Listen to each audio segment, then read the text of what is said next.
성경에 보면 예수님이 놀라시는 장면이 종종 기록되어 있습니다. 그 장면은 예수님이 믿음을 보셨을 때인데 많은 경우 그 믿음은 이방인에게서 나타났습니다. 왜 그랬을까요? 아마 그들이 어린아이처럼 하나님을 만나고 믿었기 때문일 것입니다. 오늘 본문은 예수님이 어떤 믿음을 기뻐하셨는지 볼 수 있는 내용인데요. 오늘 본문은 누가복음 7장 1절부터 10절입니다. 7절부터 9절까지 읽겠습니다.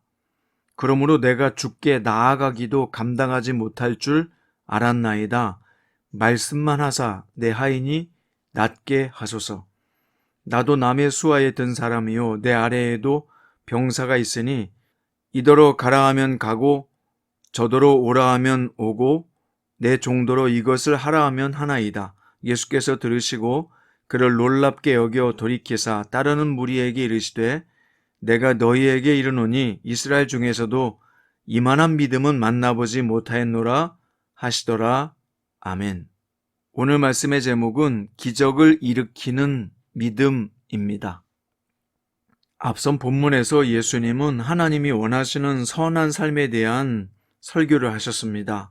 오늘 본문에는 그 선한 삶의 예시로 적합한 한 인물이 등장하는데요. 그런데 놀랍게도 그 사람은 유대인이 아니었습니다. 그는 이방인 백부장이었습니다. 유대인은 이방인을 하나님의 축복의 대상에서 제외되었다고 여겨 그들을 배척하고 경멸하는 경향이 있었어요. 그랬기 때문에 유대 지도자들이 앞장서서 이방인 백부장을 위해 예수님께 요청하는 3절의 상황은 매우 예외적인 경우입니다. 그 백부장이 얼마나 경건했는지 알 수 있는 대목이에요. 진실한 믿음을 실천하는 그리스도인은 사람들의 편견과 적대감을 누그러뜨리고 나아가서 그 신앙을 인정받습니다. 백부장이 예수님께 요청드릴 수 있었던 이유가 3절에 나와 있는데요.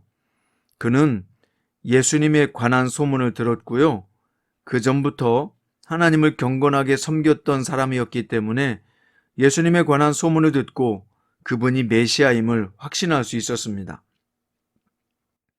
예수님을 만났던 사람들은 예수님이 어떤 일을 행하셨고 어떤 말씀을 하셨는지 말하고 다녔기 때문이죠.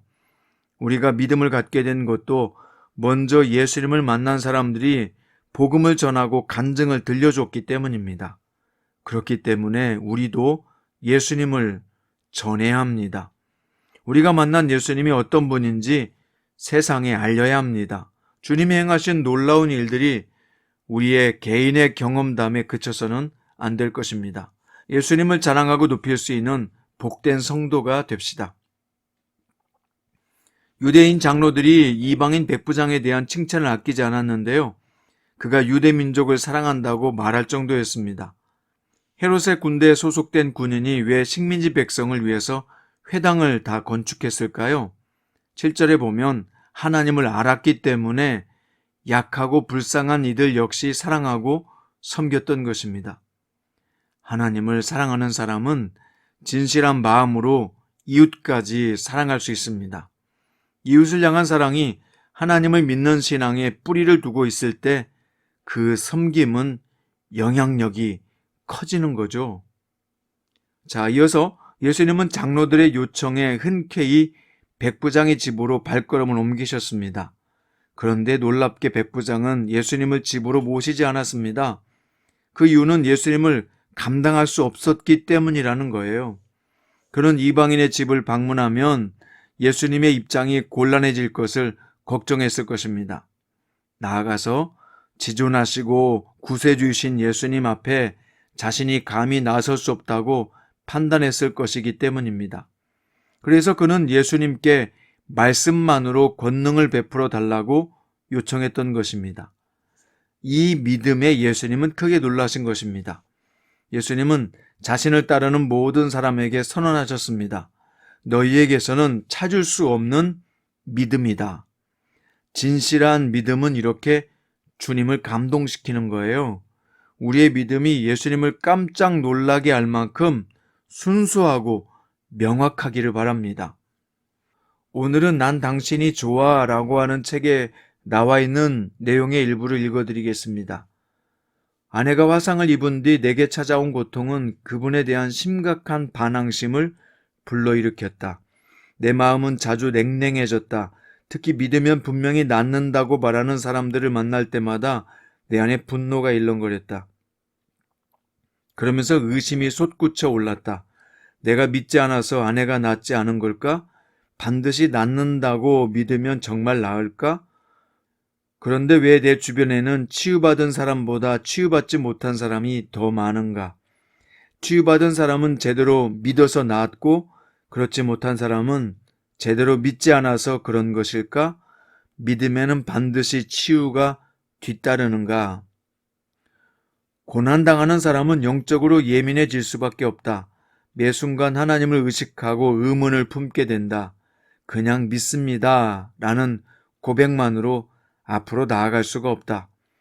자신이 겪고 있는 상황이 너무도 불합리해 보이기에 하나님을 의심의 대상으로 삼을 수밖에 없다. 회의가 없는 신앙 상태를 소위 좋은 믿음이라고 말한다. 그런데 하박국 고통을 노래하다에서 김기현 목사는 이와 다르게 말한다. 믿음의 반대말은 의심이 아니라 불신앙입니다. 불신앙은 불순종입니다. 믿음은 신뢰, 이해, 순종을 총괄하는 말입니다.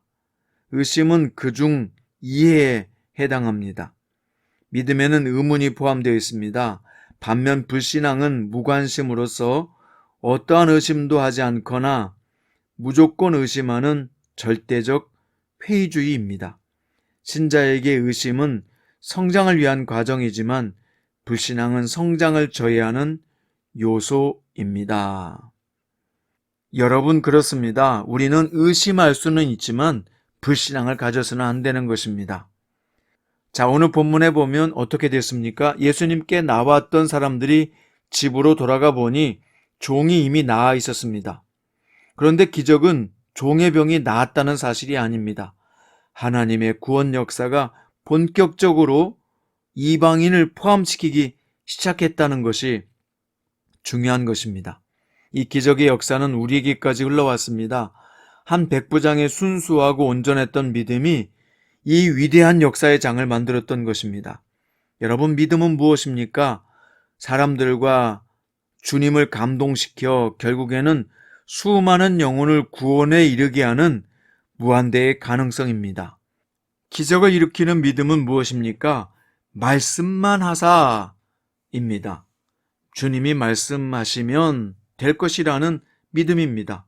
하지만 주님이 말씀하실 수도 있고 말씀하지 않을 수도 있어요. 하지만 우리는 주님의 말씀하시면 모든 것이 이루어지고 성취되고 역사한다는 믿음을 가지고 주님 앞에 나아가야 합니다. 그리고 하나님께 맡겨야 합니다. 온전히 나 자신을 말이죠.